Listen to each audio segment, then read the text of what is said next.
자, 이번 수업은 여러가지 신소재에 대해 알아보자. 액정은 가늘고 긴 분자가 규칙적으로 배열되어 있는 물질을 말하며 고체 결정의 성질과 액체의 흐르는 성질을 모두 가지고 있다. 이러한 액정을 이용한 영상 표시 장치를 액정 디스플레이 혹은 LCD라고 한다. 액정에 가하는 전압의 세기 변화에 따라 빛의 투과량이 조절되는 원리를 이용하는데, 액정에 전압을 가하는 경우는 빛이 통과하지 못하고 액정에 전압이 가해지지 않는 경우는 빛이 통과하게 된다. 액정 스스로 빛을 방출하지 못하므로 별도의 광원이 필요하며 휴대전화, TV, 컴퓨터 모니터, 전자계산기 등 다양한 영상 표시 장치에 이용된다.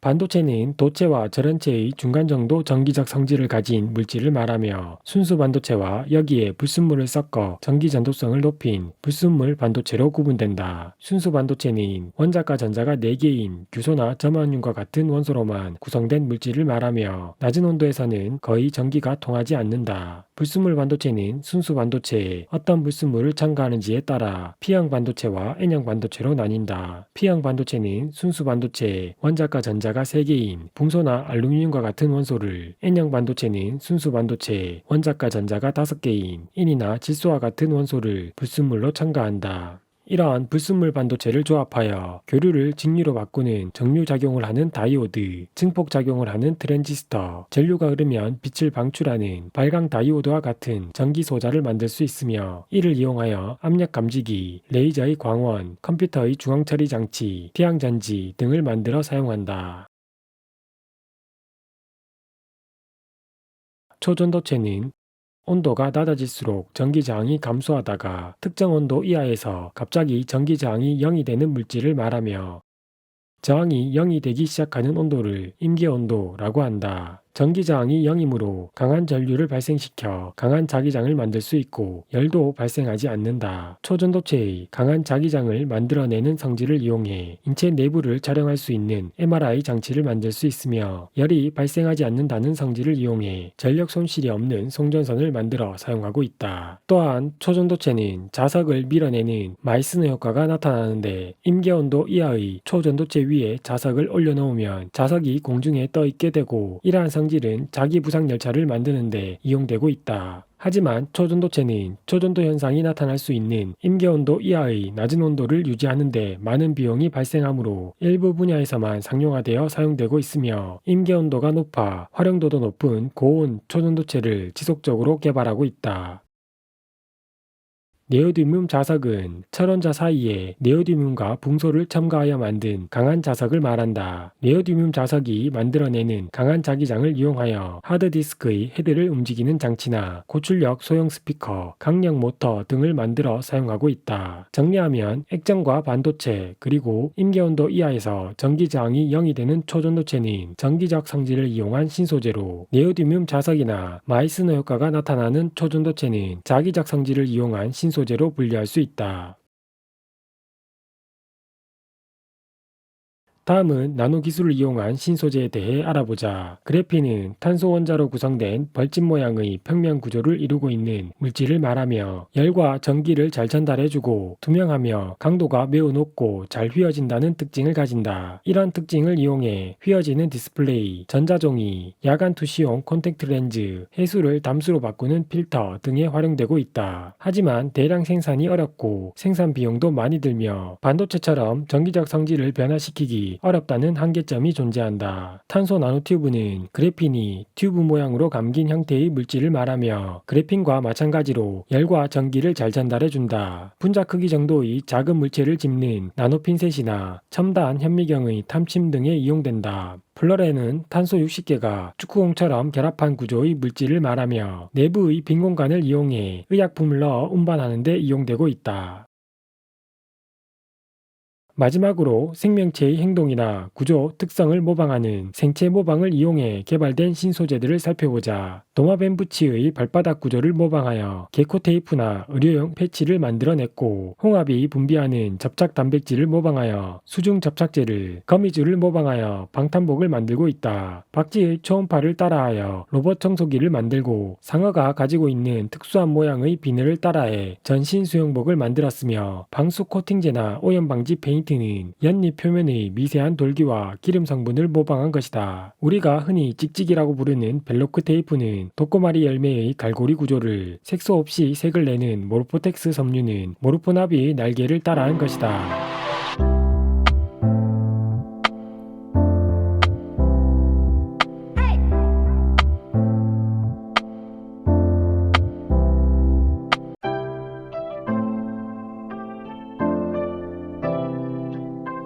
자, 이번 수업은 중력과 역학적 시스템에 대해 알아보자. 역학적 시스템은 중력이나 전기력, 마찰력 등의 여러가지 힘에 의해 일정한 운동체계를 유지하는 시스템을 의미한다. 중력은 질량을 가진 물체들끼리 서로 끌어당기는 힘을 말한다. 예를 들어 일정한 거리의 두 물체 A와 B 사이에는 B가 A를 당기는 힘과 A가 B를 당기는 힘이 작용하는데, 이 두 힘을 모두 중력이라고 한다. 중력의 크기는 물체의 질량과 물체 사이의 거리에 관련이 있는데, 질량이 클수록 거리가 가까울수록 중력의 크기는 커지며, 두 물체 사이에 작용하는 중력의 크기는 항상 같은 값을 가진다. 예를 들어 A 질량이 2배로 커진다면 A가 B를 당기는 힘뿐만 아니라 B가 A를 당기는 힘까지 2배로 증가한다는 것이다. 중력은 물체가 접촉해 있거나 떨어져 있어도 작용하며, 지구 중력의 방향은 연집 방향, 즉 지구 중심 방향이다. 지표면에서 같은 물체에 작용하는 중력의 크기는 높이와 관계없이 항상 일정하다.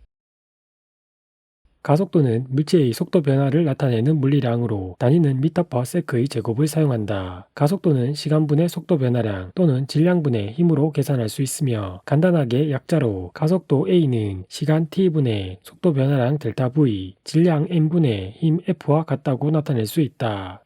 10m/s로 운동하고 있던 물체의 속도가 2초 후에 20m/s가 되었을 때 물체의 가속도를 계산해보자. 물체의 속도 변화량은 낮은 속도 20에서 처음 속도 10을 빼는 것으로 계산한 10m/s이므로 속도가 변하는 데 걸리는 시간 2초분의 속도 변화량 10m/s로 계산한 가속도는 5m/s의 제곱이라는 것을 알 수 있으며, 가속도가 5m/s의 제곱이라는 것은 물체의 속도 크기가 1초에 5m/s씩 변한다는 의미이다. 만약 정지에 있는 5kg 물체에 10N의 힘을 가하는 경우 가속도는 질량 5kg분의 힘 10N으로 계산한 2m/s의 제곱이 되고, 이것은 물체의 속도 크기가 1초에 2m/s씩 증가한다는 의미이므로 5초 후 물체의 속도 크기는 10m/s가 될 것이라고 예측할 수 있다.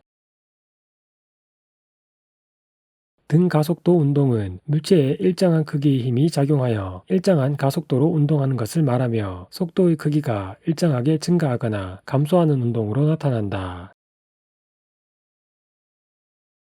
자유낙하 운동은 물체가 공기 저항은 받지 않고 중력만 받아 아래로 떨어지는 운동을 말한다. 낙하하는 동안 일정한 크기의 지구 중력이 작용하고, 중력의 방향이 물체의 운동 방향과 같으므로 물체는 속도의 크기가 일정하게 증가하는 등가속도 운동을 하게 된다. 지표면에서 질량이 1kg인 A 물체를 자유낙하시키면 낙하하는 동안 높이와 관계없이 9.8N의 지구 중력이 작용하여 속력이 1초에 9.8m/s씩 증가한다. 따라서 A 물체의 1초 후 속력은 9.8m/s, 2초 후 속력은 19.6m/s가 된다. 질량이 2kg인 B 물체를 자유낙하시키면 낙하하는 동안 A 물체에 작용한 지구 중력의 2배인 19.6N의 지구 중력이 작용하지만, 물체의 속도 변화량, 즉 가속도는 9.8m/s의 제곱으로 A 물체와 동일하다. 따라서 A 물체와 B 물체를 같은 높이에서 동시에 자유낙하시키면 매 순간 물체의 높이와 속력이 같으며 지면에도 동시에 도달한다. 질량분의 힘으로 계산한 A와 B의 가속도 역시 9.8m/s의 제곱이라는 것을 확인할 수 있다. 이렇게 지표면에서 자유낙하하는 모든 물체는 질량에 관계없이 가속도가 9.8m/s의 제곱으로 동일하게 나타나는데, 이 가속도를 중력가속도 G라고 한다. AB 물체의 시간에 따른 속도 변화 그래프는 기울어진 직선 형태로 동일하게 나타나고, 그래프 아랫부분의 면적은 두 물체의 낙하거리를 의미한다. 따라서 AB 물체의 2초 동안 낙하거리는 그래프 아랫부분 삼각형 면적에 해당하는 19.6m가 된다는 것을 알 수 있다. 다음은 수평 방향으로 던진 물체의 운동에 대해 알아보자. 수평 방향으로 물체를 던지면 자유낙하 운동과 마찬가지로 일정한 크기의 지구 중력이 작용하지만 지구 중력의 방향과 물체의 운동 방향이 나란하지 않으므로 물체는 포물선 운동을 하게 된다. 포물선 운동은 수평 방향과 연직 방향 운동으로 나누어서 생각할 수 있는데 수평 방향으로는 힘이 작용하지 않으므로 등속 직선 운동 혹은 등속도 운동을 하고 연직 방향으로는 일정한 크기의 지구 중력이 작용하므로 자유낙하하는 물체와 마찬가지로 등 가속도 운동을 한다. 자연낙하 운동과 수평 방향으로 던진 물체의 운동을 비교하여 분석해보자. 질량이 1kg인 물체를 자연낙하시키는 동시에 질량이 2kg인 물체를 수평 방향으로 5m/s의 속력으로 던진 경우 자연낙하하는 물체가 2초 후 지면에 도달했다면 수평 방향으로 던진 물체도 연직 방향으로는 자연낙하하는 물체와 동일한 등가속도 운동을 하므로 2초 후 지면에 도달하게 된다. 수평 방향으로는 속력이 변하지 않는 등속 직선 운동을 하므로 지면에 도달할 때까지 물체가 수평 방향으로 이동한 거리는 수평 방향의 속력 5m/s에 시간 2초를 곱한 10m가 된다는 것을 알 수 있다. 만약 같은 높이에서 수평 방향으로 물체를 10m/s의 속력으로 던진다면 수평 방향으로는 2배 더 많은 거리를 이동하겠지만 다른 경우와 마찬가지로 2초 후에는 지면에 도달하게 된다. 정리하면 각각의 경우를 A, B, C라고 했을 때 A, B, C는 연직 방향으로 모두 같은 운동을 하므로 수평 방향으로 던진 속력이나 물체의 질량이 다르다고 하더라도 동시에 지면에 도달하게 되며 지면에 닿기 직전 연직 방향의 속력은 모두 동일하다. B와 C는 수평 방향으로 등속 직선 운동을 하며 수평 방향의 이동 거리는 물체를 던진 속력에 비례한다. 마지막으로 중력과 자연현상에 대해 알아보자. 중력은 물체의 운동에 영향을 줄 뿐만 아니라 지구 시스템에서 일어나는 여러 자연현상에도 매우 중요하게 작용하고 있다. 태양의 중력에 의해 여러 행성들이 태양 주위를 공전하고 있으며 지구 중력으로 달과 인공위성이 지구 주위를 공전한다. 지구에 작용하는 달과 태양의 중력에 의해 밀물과 썰물이 나타나는데 지구에 가까이 있는 달이 더 큰 영향을 미친다. 중력에 의해 물이 위에서 아래로 흐르면서 지표를 변화시키고 빙하가 중력에 의해 아래로 내려오면서 U자곡을 만든다. 대류 현상은 물질의 밀도에 따른 상대적인 중력 차이로 인해 발생하며 구름이 만들어지고 비와 눈이 오는 기상현상도 중력에 의해 나타난다. 중력은 생명 시스템에서 일어나는 여러 자연현상에도 큰 영향을 끼치고 있으며 생명 시스템에서는 중력에 적응하기 위한 여러 흔적이 나타나고 있다. 목이 매우 긴 길이는 높은 곳에 있는 머리까지 혈액을 보내기 위해 심장이 크고 혈압이 매우 높으며 민들레씨의 깃털은 중력을 이겨내고 바람에 날려 씨앗을 퍼뜨리는 역할을 한다. 몸무게가 무거운 코끼리나 하마는 단단한 골격으로 중력을 지탱하고 있으며 사람 귓속 전정기관은 중력을 감지하여 몸의 균형을 유지한다. 육상동물은 다리로 몸을 지탱하고 식물은 땅속으로 뿌리를 뻗어 몸을 지지한다. 조류의 뼈는 속이 비어 있어 중력을 적게 받으므로 하늘을 나는 데 유리하게 작용한다.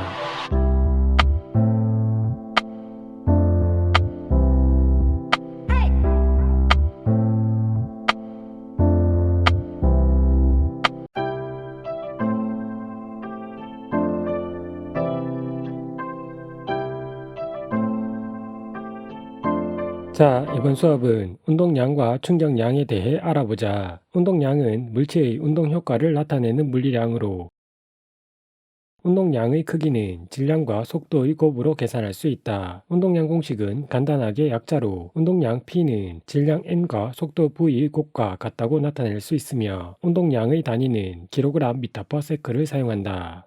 예를 들어 질량이 4kg인 물체가 오른쪽 방향으로 2m/s의 속력으로 운동하고 있다면 이 물체의 운동량은 질량과 속도를 곱한 8kg/m로 계산할 수 있다. 만약 같은 질량의 물체가 왼쪽 방향으로 4m/s의 속력으로 운동하고 있다면 이 물체의 운동량은 16kg/m가 아닌 -16kg/m가 된다. 이처럼 운동량은 방향을 가지고 있는데 이때 운동량의 방향은 속도의 방향, 즉 물체의 운동 방향과 같은 방향을 가진다.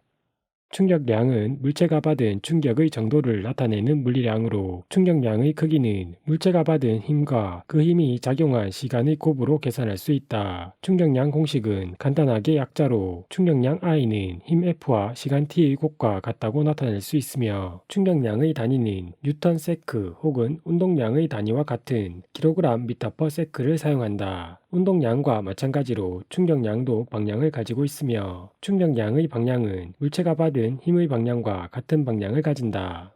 만약 정지에 있는 질량 2kg의 물체에 10N의 힘이 2초 동안 작용했다면 이 물체가 받은 충격량의 크기는 힘과 시간을 곱한 20N로 계산할 수 있다.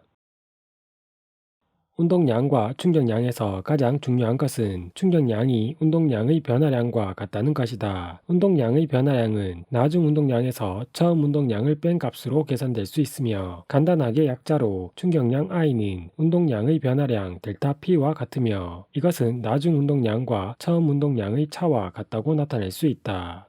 예를 들어 2m/s의 속력으로 운동하고 있는 질량 2kg의 공이 벽에 충돌한 후 반대 방향으로 1m/s의 속력으로 튀어나왔을 때 공이 벽으로부터 받은 충격량의 크기를 계산해보자. 공의 처음 운동량은 4kg/s이고 벽에 충돌한 후 나중 운동량은 마이너스 2kg/s이므로 운동량의 변화량은 나중 운동량 마이너스 2kg/s에서 처음 운동량 4kg/s를 뺀 마이너스 6kg/s이며 이것은 충격량을 의미한다. 따라서 공이 벽으로부터 받은 충격량의 크기는 6N가 된다. 만약 공이 벽과 충돌하는 시간이 0.01초라고 할 때 충돌 시 공이 벽으로부터 받은 힘의 크기를 계산해보면 충격량 공식 I는 FT에서 충격량의 크기가 6N세크, 힘을 받는 데 걸리는 시간이 0.01초이므로 충돌 시 공이 받은 힘의 크기는 600N이며 이렇게 충돌 시 물체가 받는 힘을 충격력이라고 한다.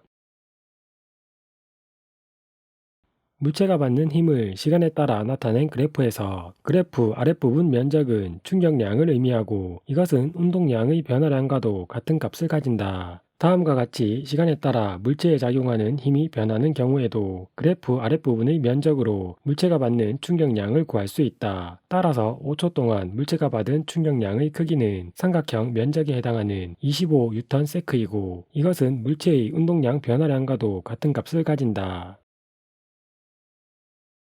다음은 충격을 받은 물체의 나중 운동량과 나중 속력을 구하는 방법에 대해 알아보자. 운동량의 변화량은 나중 운동량과 처음 운동량의 차와 같으므로 이 항에서 정리하면 나중 운동량은 처음 운동량에 운동량의 변화량을 더하는 것으로 계산할 수 있고 나중 운동량은 질량과 나중 속도의 곱과 같으므로 나중 속도는 나중 운동량을 질량으로 나누어 계산할 수 있다. 충격량 공식을 확인하는 예제에서 2초 후 물체의 운동량과 속도의 크기를 계산해보자. 정지에 있는 물체의 운동량은 0이므로 물체의 처음 운동량도 0이고 물체가 2초 동안 받은 충격량이 20N세크이므로 운동량의 변화량도 20kg/s이다. 따라서 물체의 나중 운동량은 물체의 처음 운동량 0에 운동량의 변화량 20을 더한 20kg/s이고 물체의 나중 속력은 물체의 나중 운동량 20을 질량 2로 나눈 10m/s로 계산할 수 있다. 다음은 정지에 있는 질량 2kg 물체에 작용한 힘을 나타낸 그래프가 다음과 같을 때 4초 후 물체의 속도를 계산해보자. 0에서 4초까지 그래프 아랫부분 삼각형 면적은 20이고 이것은 운동량의 변화량을 의미한다. 정지 상태의 운동량은 0이고 운동량의 변화량은 20이므로 나중 운동량은 처음 운동량 0에 운동량의 변화량 20을 더한 20kg/s이고 물체의 나중 속도는 물체의 운동량 20을 질량 2로 나눈 10m/s로 계산할 수 있다. 이번에는 5m/s로 운동하고 있는 질량 2kg의 물체에 운동 방향과 같은 방향으로 다음 그래프와 같이 힘이 작용했을 때 4초 후 물체의 속도는 얼마인지 알아보자. 0에서 4초까지 그래프 아랫부분의 삼각형과 사각형 면적을 더하면 30이고 이것은 운동량의 변화량을 의미한다. 처음 물체는 정지 상태가 아닌 운동 상태이므로 질량과 속도의 곱으로 물체의 처음 운동량을 계산하면 10kg/s가 되고 처음 운동량에 운동량의 변화량 30을 더하면 나중 운동량은 40kg/s라는 것을 알 수 있다. 따라서 4초일 때 물체의 속도는 나중 운동량 40을 질량 2로 나눈 20m/s이다. 만약 5m/s로 운동하고 있는 질량 2kg의 물체에 운동 방향과 반대 방향으로 2번 상황에서 제시된 그래프와 같이 힘이 작용했다면 4초 후 물체의 속도는 얼마인지 알아보자. 물체의 운동 방향과 반대 방향으로 힘이 작용했으므로 충격량의 방향도 운동 반대 방향이고 운동량의 변화량 역시 운동의 반대 방향이다. 따라서 운동량의 변화량은 30이 아닌 마이너스 30kg/s이고 나중 운동량은 처음 운동량 10에 운동량의 변화량 마이너스 30을 더한 마이너스 20kg/s이며 나중 속도는 나중 운동량 마이너스 20을 질량 2로 나눈 마이너스 10m/s이다. 즉 4초 후 물체는 처음 운동하는 방향과 반대 방향으로 운동하고 있음을 알 수 있으며 속력 혹은 속도의 크기는 10m/s가 된다. 다음은 충격력에 대해 알아보자. 충격력은 충돌 시 물체가 받는 힘을 말하며 평균 힘이라고도 한다. 충격량 공식 I는 FT에서 F가 충격력을 뜻하며 충격력은 충격량을 시간으로 나누어 계산할 수 있다. 충격량이 일정할 때 충격력은 시간에 반비례하게 되는데 이 내용을 실험을 통해 조금 더 자세히 알아보자. 같은 질량의 달걀 A와 B를 같은 높이에서 단단한 바닥과 푹신한 방석 위에 떨어뜨리면 단단한 바닥에 떨어진 A 달걀은 깨지고 푹신한 방석에 떨어진 B 달걀은 깨지지 않는다. 이때 충돌 직전 두 달걀의 속도는 같으므로 질량과 속도의 곱으로 계산되는 운동량 또한 같은 값을 가진다. 바닥에 충돌 후 속도의 크기가 0이 된 두 달걀의 운동량은 0이 되고 충돌 전후 두 달걀의 운동량의 변화량 또한 같은 값을 가진다. 운동량의 변화량은 충격량을 의미하므로 충돌 시 A 달걀이 받은 충격량과 B 달걀이 받은 충격량이 같으며 두 달걀이 받은 충격력과 시간의 곱 역시 같은 값을 가지게 된다. 하지만 단단한 바닥에 떨어지는 A 달걀은 푹신한 방석에 떨어지는 B 달걀보다 충격을 받는 시간이 더 짧고 충돌 시 받는 힘의 크기, 즉 충격력의 크기는 더 크게 나타난다. 예를 들어 A 달걀은 1, B 달걀은 100이라는 시간 동안 충격을 받았다면 A 달걀이 100의 힘을 받을 때 B 달걀은 1 정도의 힘만 받게 되고 같은 충격량을 받은 달걀이지만 100의 힘을 받은 A 달걀은 깨지고 1의 힘을 받은 B 달걀은 깨지지 않게 되는 것이다. 충돌 시 두 달걀이 받은 힘의 크기를 힘 시간 그래프로 표현해 보면 충돌 시간이 짧은 A 달걀은 세로로 길게, 충돌 시간이 긴 B 달걀은 가로로 길게 그려진다. 힘 시간 그래프에서 그래프 아랫부분 면적은 충격량을 의미하므로 달걀 A와 달걀 B 그래프 아랫부분 면적은 같아야 하며 충돌 시간이 짧은 A 달걀이 받은 충격력의 크기는 충돌 시간이 긴 B 달걀이 받은 충격력의 크기보다 더 크다는 것도 알 수 있다. 이처럼 충격을 받는 데 걸리는 시간이 길수록 물체나 사람이 받는 힘의 크기는 작아지므로 물체가 부서지거나 사람이 크게 다치는 것을 방지할 수 있다.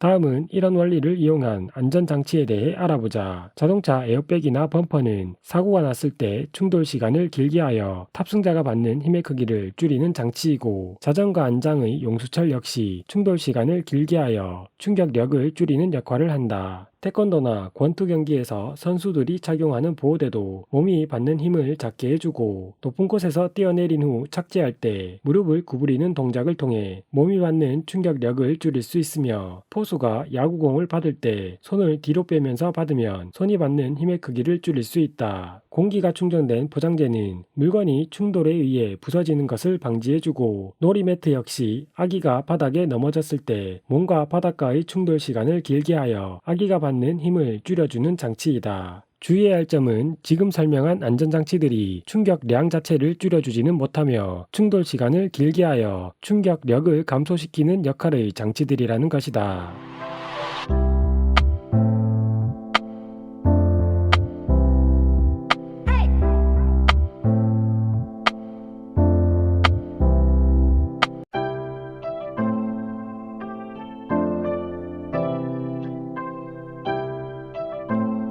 자, 이번 수업은 에너지 전환과 효율적 이용에 대해 알아보자.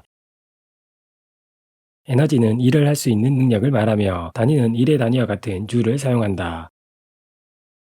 몇 가지 에너지의 종류와 특징에 대해 알아보자. 운동 에너지는 운동하는 물체가 가지는 에너지이며 포텐셜 에너지는 기준면보다 높은 곳에 있는 물체가 가지는 에너지이다. 역학적 에너지는 운동 에너지와 포텐셜 에너지를 합한 에너지이며 전기 에너지는 전하의 이동에 의해 발생하는 에너지로 전기 제품의 전류가 흐를 때 사용된다. 화학 에너지는 화학 결합 속에 저장되어 있는 에너지로 석탄, 석유, 천연가스와 같은 화석연료나 음식물 속에 저장되어 있는 에너지이다. 핵에너지는 핵분열이나 핵융합 시 발생하는 에너지이고 열에너지는 물질의 온도나 상태를 변화시킬 수 있는 에너지이다. 파동에너지는 소리와 파도와 같은 파동이 가지고 있는 에너지를 말하며 빛에너지는 가시광선, 자외선 등 빛의 형태로 전달되는 에너지를 말한다. 에너지 전환은 한 형태의 에너지가 다른 형태의 에너지로 바뀌는 것을 말하며 자연이나 일상생활의 모든 현상에서 에너지 전환이 일어난다. 광합성은 빛에너지가 화학에너지로 전환되는 과정이며 세포에서 일어나는 호흡은 화학에너지가 생명체에 필요한 열에너지와 운동에너지로 전환되는 과정이고 태풍은 태양의 열에너지가 구름, 비 등의 역학적 에너지로 전환되는 과정이다. 폭포에서 물이 떨어질 때 높은 곳에 있는 물의 포텐셜 에너지가 운동 에너지로 전환되며 반딧불이의 불빛은 반딧불이의 배에 저장되어 있는 화학 물질의 화학 에너지가 빛 에너지로 전환되면서 발생한다. 선풍기는 전기에너지를 운동에너지로, 텔레비전은 전기에너지를 빛이나 소리에너지로, 가스레인지는 천연가스의 화학에너지를 열에너지로 전환하는 장치이다. 전자레인지는 전기에너지를 이용해 파동을 발생시키고 이 파동을 이용해 음식물을 데운다. 건전지는 건전지 내부 화학물질에 저장되어 있는 화학에너지를 전기에너지로, 충전기는 전기에너지를 화학에너지로 바꿔주는 장치이고 발전기는 역학적 에너지를 이용해 전기에너지를 만들어내는 장치이다. 전기난로, 전기주전자, 전기다리미처럼 전기를 이용해 열을 내는 장치를 전열기라고 한다. 우리가 매일 사용하는 휴대전화에서의 에너지 전환 과정도 살펴보자. 휴대전화는 배터리에 저장되어 있는 화학에너지를 전기에너지로 바꾼 다음 이 전기에너지를 이용해 다양한 기능을 수행하는 장치이다. 휴대전화의 진동은 전기에너지가 운동에너지로 전환되는 과정이고 휴대전화의 화면에서는 전기에너지가 빛에너지로 전환된다. 스피커는 전기에너지를 소리에너지로 전환하는 장치이고 휴대전화를 오래 사용하면 본체가 뜨거워지는데 이것은 전기에너지가 열에너지로 전환되기 때문이다.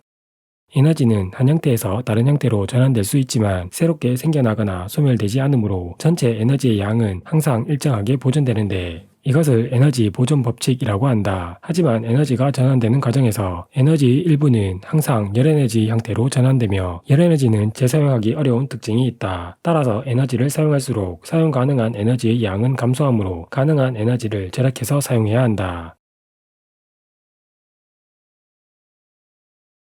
에너지 효율은 공급한 에너지 중 유용하게 사용된 에너지의 비율을 말하며 공급한 에너지분의 유용하게 사용된 에너지 곱하기 100으로 계산할 수 있다. 예를 들어 자동차에 공급한 휘발유의 화학 에너지가 100이고 엔진에서 피스톤의 운동 에너지로 전환된 에너지의 양이 27이라면 자동차의 에너지 효율은 27%가 된다. 열기관은 연료를 연소시켜 발생한 열에너지를 2일 또는 역학적 에너지로 전환시키는 장치를 말하며 가솔린 엔진, 디젤 엔진, 증기기관 등이 열기관의 대표적인 예이다. 높은 온도의 고열원에서 열기관으로 Q1만큼의 열에너지를 공급해주면 열기관은 공급받은 열에너지 중 일부를 이용해 일을 하고 나머지 열에너지는 낮은 온도의 저열원으로 방출된다. 이때 저열원으로 방출된 열에너지를 Q2라고 하면 에너지 보존 법칙에 의해 열기관으로 공급된 열에너지 Q1은 열기관이 한 일의 양 W와 저열원으로 방출된 열에너지 Q2의 합과 같아야 한다. 열기관의 에너지 효율, 즉 열효율은 Q1분의 W 곱하기 100으로 계산할 수 있으며 이것은 Q1분의 Q1 빼기 Q2 곱하기 100 또는 1 빼기 Q1분의 Q2 곱하기 100과 같은 값을 가진다. 예를 들어 어떤 열기관에 공급된 열 에너지의 양 Q1이 50kJ이고 저열원으로 빠져나간 열의 양 Q2가 30kJ이라고 할 때 열기관이 한 일의 양 W와 열기관의 열효율 E는 얼마인지 구해보자. Q1은 W와 Q2의 합과 같으므로 열기관이 한 일의 양 W는 20kJ이며 Q1분의 W 곱하기 100으로 계산된 열기관의 열효율은 40%이다.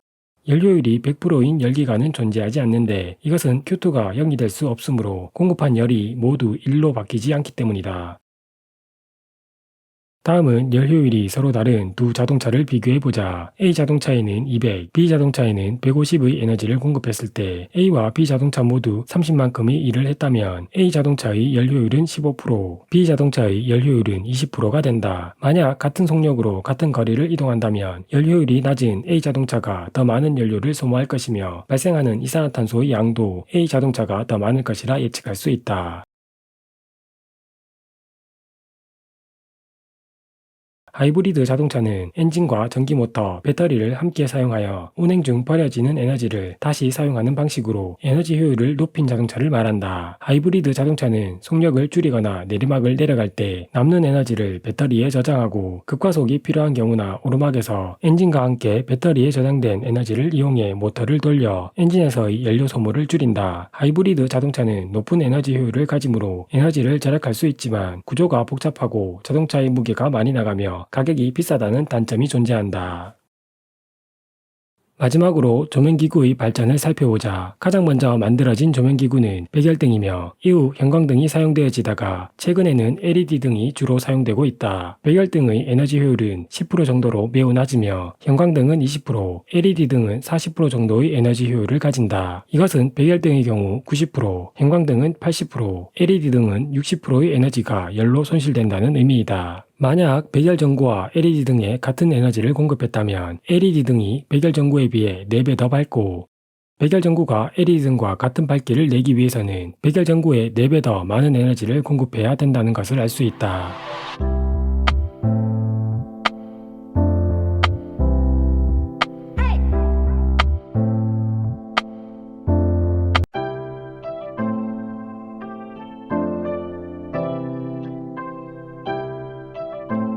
자, 이번 수업은 전기에너지의 생산과 수송에 대해 알아보자.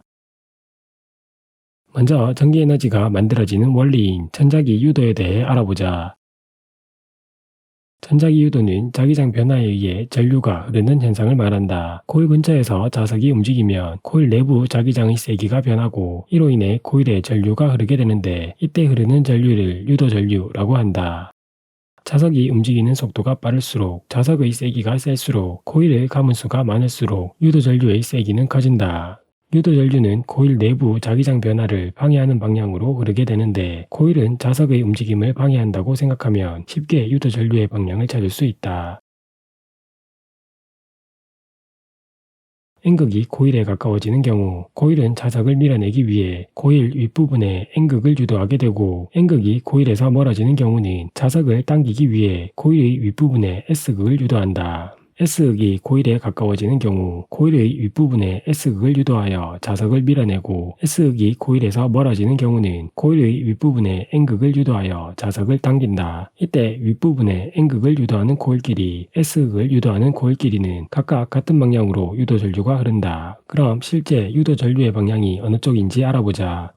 엄지손가락이 코일에 유도된 N극을 가리키도록 하고 코일을 감아쥐었을 때 나머지 4손가락이 감아지는 방향이 유도전류의 방향이다. 윗부분에 N극을 유도하는 코일에서는 엄지손가락이 위쪽을 가리키도록 하고 나머지 4손가락으로 감아지면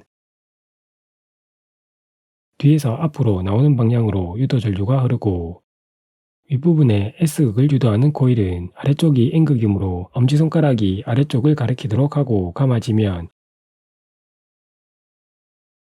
앞에서 뒤로 들어가는 방향으로 유도전류가 흐른다는 것을 알 수 있다. 발전기는 전자기 유도를 이용하여 전기에너지를 생산하는 장치이다. 연구자석 사이에 코일이 위치한 구조이며 코일이 회전하면 코일 내부 자기장이 변하고 유도전류가 만들어진다. 즉 발전기는 코일의 운동에너지를 이용하여 전기에너지를 만들어내는 장치이며 이때 코일의 회전 속도가 빠를수록 유도전류의 세기도 세진다. 코일이 회전하면서 코일 내부 자기장이 증가하는 경우 증가하는 자기장을 상쇄시키는 방향으로 유도전류를 만들어내고 코일 내부 자기장이 감소하는 경우 감소하는 자기장을 보충해주는 방향으로 유도전류를 만들어낸다. 이렇게 발전기에서는 전류의 방향이 주기적으로 바뀌는 교류가 생산된다. 발전소에서는 큰 규모의 발전기를 회전시키기 위해 발전기에 터빈이 연결되어 있다. 터빈은 액체나 기체의 흐름을 회전운동으로 바꿔주는 장치이다. 일반적인 경우 물을 끓여 발생하는 증기를 이용하여 터빈을 돌린다. 이때 화석연료를 태워서 물을 끓이면 화력발전소, 우라늄의 핵분열을 이용해서 물을 끓이면 핵발전소, 물을 끓이지 않고 높은 곳의 물이 떨어지는 힘을 이용해 터빈을 돌리면 수력발전소이다. 화력발전은 화석연료의 화학에너지를, 핵발전소는 우라늄의 핵에너지를, 수력발전소는 물이 가지고 있는 포텐셜 에너지를 에너지원으로 사용한다. 화력발전과 핵발전은 화학에너지와 핵에너지가 물을 끓일 수 있는 열에너지로 전환되고 발생하는 전기를 이용해 터빈을 돌리면 발전기에서는 터빈의 운동에너지를 이용해 전기에너지를 생산한다. 하지만 수력발전은 열에너지로 전환되는 과정 없이 물의 포텐셜 에너지를 이용해 바로 터빈을 돌려 전기에너지를 만들어낸다. 전력은 단위 시간 동안 생산되거나 사용되는 전기에너지의 양을 말한다. 전력은 전압과 전류 세기를 곱하거나 전류의 제곱과 저항의 크기를 곱하는 것으로 계산할 수 있다. 약자로 전력 P는 전압 V 곱하기 전류 세기 I 또는 전류 세기 I의 제곱 곱하기 저항 R과 같다고 나타낼 수 있으며 전력의 단위는 와트를 사용한다. 다음은 전력 손실에 대해 알아보자. 발전소에서 생산된 전기에너지는 송전선을 통해 가정으로 공급된다. 이때 송전선의 저항에 의해 열이 발생하면서 전기에너지의 일부가 손실된다. 발전소에서 단위시간 동안 생산되는 전기에너지의 양을 생산전력, 송전선에서 단시간 동안 열로 손실되는 전기에너지를 손실전력이라고 한다. 생산전력 P0는 송전전압 V0와 송전전류의 세기 I0의 곱으로 계산할 수 있으며 손실전력은 송전선에 흐르는 전류의 세기 I의 제곱과 송전선의 저항 R의 곱으로 계산되고 가정에서 사용할 수 있는 최대 전력은 생산 전력에서 손실 전력을 빼는 것으로 알아낼 수 있다. 송전선에서 손실되는 전력을 감소시키기 위해서 송전선의 저항을 줄이거나 송전선에 흐르는 전류 세기를 줄이는 방법을 사용할 수 있다. 송전선의 저항을 줄이기 위해서는 현재 송전선의 재료로 사용되고 있는 꿀이나 알루미늄보다 저항이 더 작은 은과 같은 물질을 이용해 송전선을 만들고 송전선의 굵기는 굵게, 길이는 짧게 하여 사용하면 되지만 실제 적용하기는 힘든 방법이다. 송전선에 흐르는 전류의 세기를 줄이는 방법에 대해 알아보자. 먼저 발전소에서 생산되는 전기에너지의 양은 정해져 있으므로 생산전력 P0는 일정하고 발전소에서 송전선으로 흘려보내는 전류 세기 I0는 송전선에 흐르는 전류 세기 I와 같은 값을 가진다. 만약 발전소에서 송전전압 V0를 2배로 증가시키면 P0가 일정하므로 I0는 2분의 1배가 된다. I0는 I와 같으므로 송전선에 흐르는 전류의 세기 I 역시 2분의 1배가 되고 손실전력은 4분의 1배로 줄어들게 된다. 이처럼 고전압 송전을 하면 송전선에 흐르는 전류의 세기가 약해지고 손실전력이 감소한다. 이때 송전전압이 N배가 되면 전류 세기는 N분의 1배가 되고 손실전력은 N제곱분의 1배로 감소한다고 정리해두기 바란다. 예제를 풀어보며 전력 손실에 대해 정리해보자. 발전소의 생산전력 P0가 400W이고 송전전압 V0는 200V, 송전선의 저항 R은 4ohm이라고 할 때 송전선의 손실전력과 가정에서 사용할 수 있는 최대 전력은 얼마인지 구해보자. 생산전력 P0는 송전전압 V0와 송전전류 세기 I0의 곱으로 계산되므로 I0는 2A이고 이것은 송전선에 흐르는 전류 세기 I와 같은 값을 가진다. 손실전력은 송전선에 흐르는 전류 세기 2의 제곱과 송전선의 저항 4를 곱한 16W라는 것을 알 수 있으며 가정에서 사용 가능한 최대 전력은 생산전력 400W에서 손실전력 16W를 뺀 384W가 된다.